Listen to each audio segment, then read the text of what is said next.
अब मोहि भा भरोस हनुमंता, बिन हरि कृपा मिलहि नहीं संता। नमस्कार दोस्तों, मैं डॉक्टर अंशु कुमार सिंह स्वागत करता हूं आपका स्पीच ऑफ शिव में। जब हनुमान जी लंका में गए थे, तब विभीषण से मुलाकात होने पर ऐसा विभीषण ने कहा कि "हे हनुमान जी, मुझे अब भरोसा हुआ कि हरि की कृपा के बिना संत हमको नहीं मिलते। तो क्या संत हमको सिर्फ भगवा वस्त्रों में या दिव्य वस्त्रों में या दिव्य स्थानों पर ही प्राप्त होते हैं? यह आवश्यक नहीं कि संत हमको हमेशा दुर्जन स्थानों पर या दिव्य वस्त्रों में ही मिले। वो हमको समाज में आप पुरुषों के रूप में, महापुरुषों के रूप में भी मिल सकते हैं। और जब बात हमारे समाज की आती है, तो हमारे समाज में संत का रूप धारण करने की सबसे ज़्यादा योग्यता किसके पास है? वो है गुरु के पास। क्यों?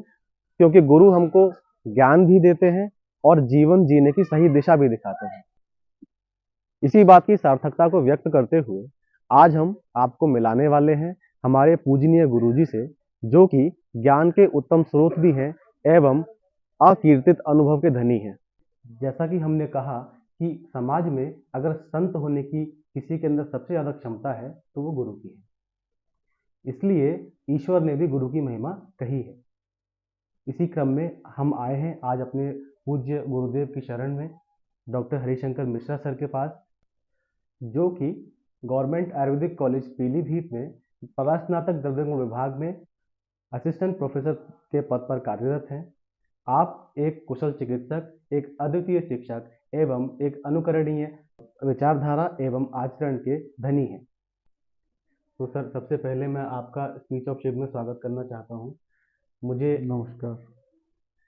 मुझे इस बात का पूरा विश्वास है कि हम सभी आपके ज्ञान से लाभान्वित होंगे। तो सर, सबसे पहला प्रश्न हमारा आपसे ये है कि शिव क्या है? शिव तत्व क्या है? शिव क्या है, शिव तत्व क्या है, ये प्रश्न बहुत गूढ़ है।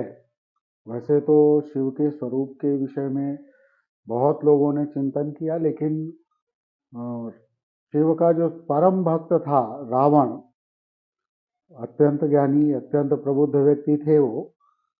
उन्होंने शिव के स्वरूप का जो निरूपण किया है, जटाटवी गलज्ज्वल प्रवाह पावित स्थले गलेव लंबे लंबिताम भुजंग तुंग मालिकाम, यानी जिस व्यक्ति के जटाएं, विशाल जटाएं हैं, गले में विष के धारण करने के कारण ज्वालाएं सी प्रस्फुटित हो रही हैं, और उसके ऊपर भी गले में भुजंग लिपटे हुए हैं।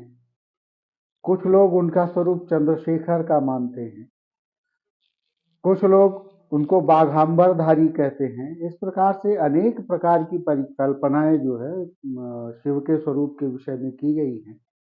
और जहाँ तक मैं समझता हूँ, संसार का प्रत्येक स्वरूप, वो चाहे किसी भी प्राणी का हो, चाहे मनुष्य का हो, किसी जानवर का हो, किसी भी छोटे से छोटे क्रिएचर का हो, वो सभी शिव के स्वरूप ही हैं।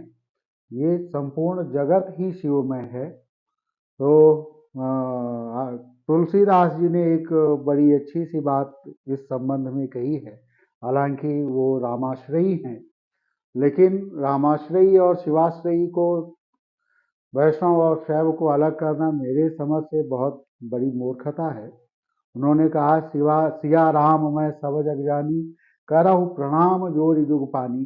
तो सब कुछ शिवमय है। जैसे सब राममय है, ऐसे ही सब शिवमय है।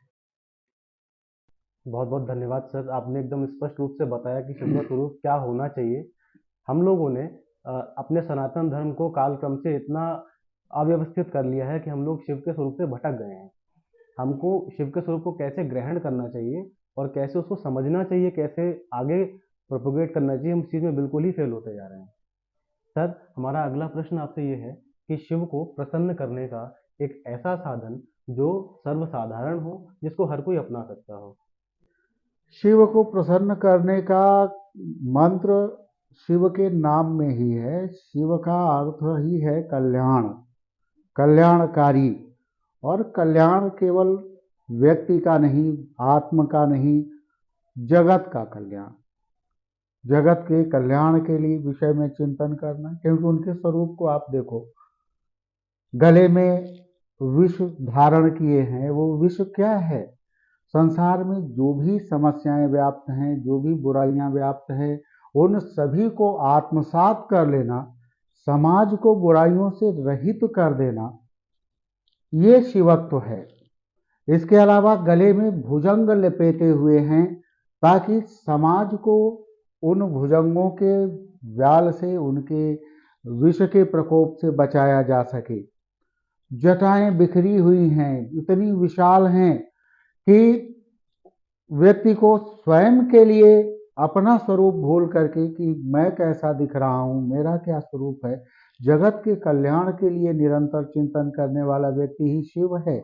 और अगर कोई व्यक्ति किसी भी रूप में जगत के कल्याण के लिए तत्पर हो जाए, चाहे छोटे से छोटा काम हो, किसी गरीब व्यक्ति की सेवा कर देना, किसी भूखे को भोजन करा देना, किसी घायल पशु का उपचार करा देना, किसी जगह गंदगी हो रही है वहां साफ सफाई कर देना, किसी भूखे बच्चे को दूध पिला देना, यह सब शिव को प्रसन्न करने के ही मार्ग हैं। और वैसे तो अगर शिव की आराधना की हम बात करें तो एक हमारा जो स्वरूप सनातन में बना दिया गया कि हम शिव को बेलपत्र चढ़ाएं, शिव को भांग चढ़ा दें, शिव को धतूरा चढ़ा दें, वो शिव प्रसन्न हो जाते हैं।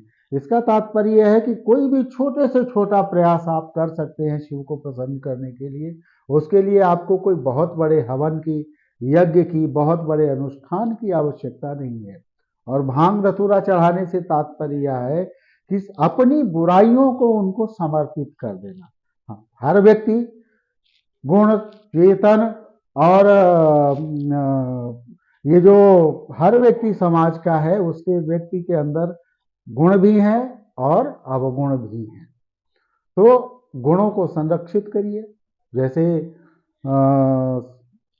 साधु ऐसा चाहिए जैसा सूप स्वभाव, सार सार को गहरे थोथा दे उड़ाए। तो थोथा जो विषाक्त द्रव्य है, आपके विषाक्त विचार हैं, वो शिव को अर्पित करते चलिए, शिव उसी से प्रसन्न हो जाएंगे। उसके लिए कोई आपको बहुत विशेष प्रयास की आवश्यकता नहीं है। मेरे दृष्टिकोण से ऐसा है। बिल्कुल, धन्यवाद सर।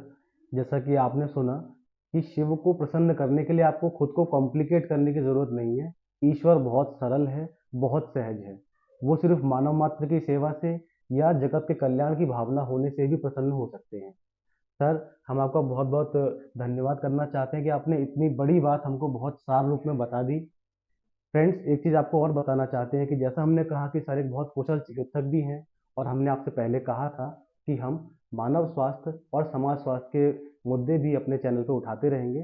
तो सर, आगे भी हम आपसे ज्ञान, स्वास्थ्य संबंधी ज्ञान लेने के लिए भी आते रहेंगे।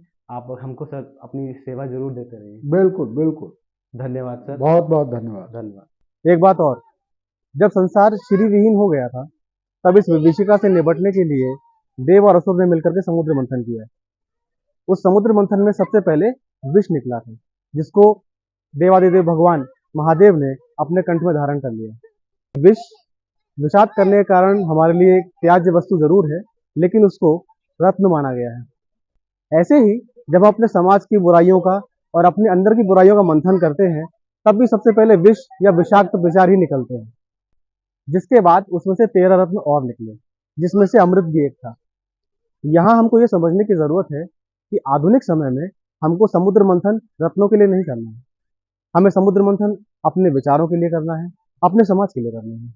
क्योंकि आज जो समस्या है वो हमारी संस्कार विहीनता है।